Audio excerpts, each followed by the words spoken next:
Hola, ¿qué tal? Soy Eric Bautista y hoy vamos a hablar un poco acerca de el lenguaje, su clasificación y algunos aspectos fundamentales para su evaluación. Vamos a empezar definiendo qué es lenguaje. Bien, el lenguaje es la capacidad neurocognitiva del ser humano de adquirir, comprender, expresar y estructurar mensajes mediante un sistema de signos. Estos pueden ser orales, escritos o gestuales, para adentrarnos a contextos y comunicarnos, básicamente. Y seguimos, ¿va? Vamos a hablar acerca del proceso de la comunicación. Primero existe una fuente de información, es decir, quién transmite el mensaje, la codificación, que es la capacidad para elaborar el mensaje o la idea, la producción, que es la materialización del mensaje, es decir, anunciarlo en voz alta, la transmisión, que es el canal por el cual el mensaje llega, la recepción, que es cómo recibimos el mensaje, la decodificación, que es cómo entendemos el mensaje, y el destino, es decir, registrar el mensaje. En estas últimas partes es donde entra la comprensión oral, porque tenemos el análisis auditivo. Este se ocupa de extraer los sonidos del habla de la onda sonora. Después tenemos el léxico auditivo. En él se encuentran representadas todas las palabras que conocemos y bueno, nos permite identificar palabras que ya hemos oído previamente. Y después está el sistema semántico. Este es el almacén que nos da los significados de las palabras, por lo que es imprescindible para la comprensión del mensaje. Se le puede llamar memoria semántica, ¿va? Y bueno, continuamos. Muy bien, ahora que ya sabemos cómo se da la comprensión oral, vamos a hablar un poco acerca de la lectura y la escritura. Ah, la lectura es un poquito más compleja porque primero tiene que haber un análisis visual, es decir, identificar las letras, las codifica según su posición dentro de la palabra y las agrupa perceptivamente.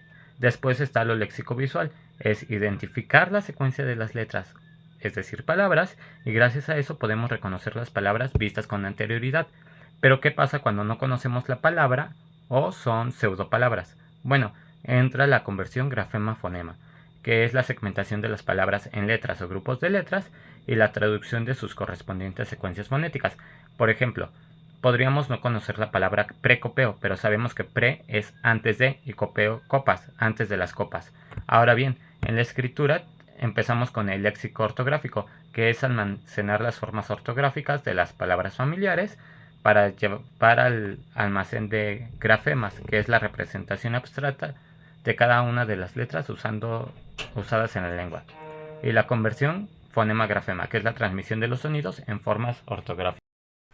Si bien hay muchas partes del cerebro que son fundamentales en la producción del lenguaje, algunas de las más importantes son el área de Broca, encargada de la programación motora del habla y de la escritura. Esta está ubicada en el hemisferio izquierdo del cerebro, en el lóbulo frontal, mientras que el área de Wernicke, encargada de la comprensión fonológica y semántica del lenguaje oral y escrito, está ubicada en el lóbulo temporal y parietal, igualmente en el hemisferio izquierdo, mientras que el tálamo, que está ubicado en el centro del cerebro, sobre el tronco encefálico, está encargada de formar parte de la red asociativa que conecta entre sí las áreas del lenguaje receptivo y expresivo, la coordinación de las actividades de las zonas corticales del habla, integrando las aferencias visuales y acústicas.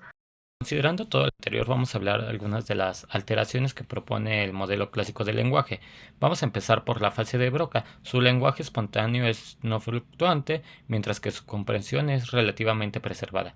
La repetición, la denominación, la comprensión lectora y la escritura está alterada, y el lóbulo cerebral afectado es el frontal, mientras que en la fase de Wernicke su lenguaje espontáneo es fluctuante y está alterada su comprensión, su repetición, su denominación, su comprensión lectora, su escritura, y el lóbulo afectado es el temporal.